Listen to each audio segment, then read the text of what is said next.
A Target 11 investigation that could prevent a disaster and save lives. So much of our everyday lives relies on the electrical grid. Our Rick Earl shares the critical warning. Security and intelligence officials began last January warning us again and again in bulletin after bulletin that domestic extremists were targeting our power supply. Well, as you're about to see, they were right. And if you think it can't happen here, take a look.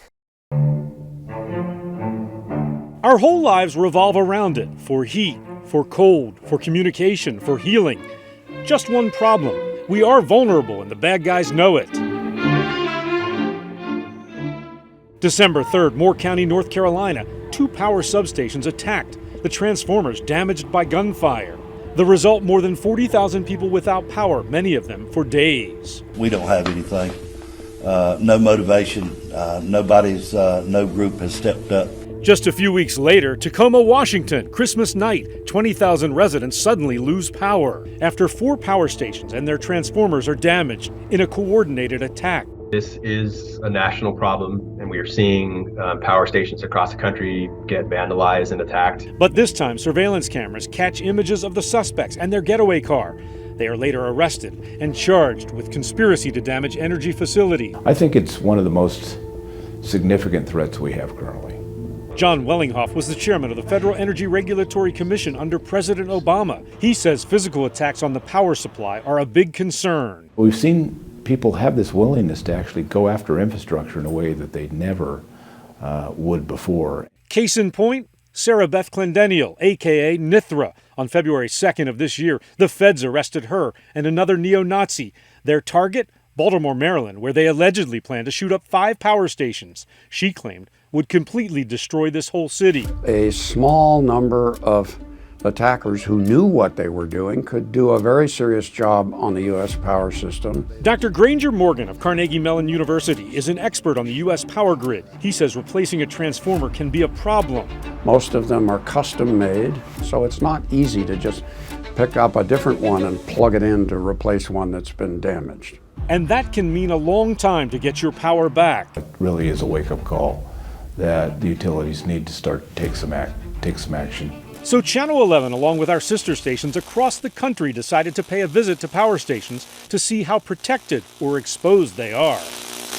Oh good, we can get a little closer. In North Carolina, our reporter found high fences at one substation, but with an open outer gate. There were also cameras and a guard booth. Is the light on in there? But no guard. Turns out someone at the plant noticed them and called the police. I just had some people with spotlights around our back gate. There's no emergency. But in Tacoma, where 20,000 lost power in that Christmas night attack on 4 substations. Hi, officer. How's it going? Police were quickly on the scene. Are you guys filming? Yeah, we're from Cairo 7 News. We're doing a story on the public's view of security of substations. But it was a much different scene when we visited power stations in Allegheny County. Whether larger ones like this in West Mifflin or smaller sites like this in Rankin near the train tracks, we found potential concerns. Not only were there no apparent cameras at either site or guards, the locks on some of the gates looked like they could be easily cut. And for experts like John Wellinghoff, the big problem here, chain link fences at each site. You have line of sight through a fence. All it takes, Wellinghoff says, is a rifle and some good aim. You don't need to cut a lock. You don't need to actually breach a fence. You can shoot through a fence into the critical parts of the substation, and you can take it out. Wellinghoff says it's a common weakness at substations. Well, I think the first thing they need to do is assess putting in ballistic barriers in front of the critical parts of the infrastructure. And that's something that I think at least every utility in this country ought to assess. Like at this substation off Connor Road in Mount Lebanon, it has a brick wall. But the chain that was supposed to prevent us from driving in was unlocked, once again giving us a line of sight. But we found one substation that seems to have it all: thermal imaging cameras, anti-scale fencing, and concrete barriers. It's the state-of-the-art Riazzi substation here in Oakland near Pitt and CMU, owned and operated by Duquesne Light. It just went online in December. But what about the other 3 substations also owned by Duquesne Light?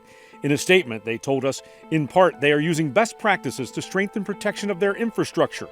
They are working with law enforcement and the city to do that, and the safety of their customers and employees is their top priority. In the meantime, Professor Morgan warns, We are still quite vulnerable.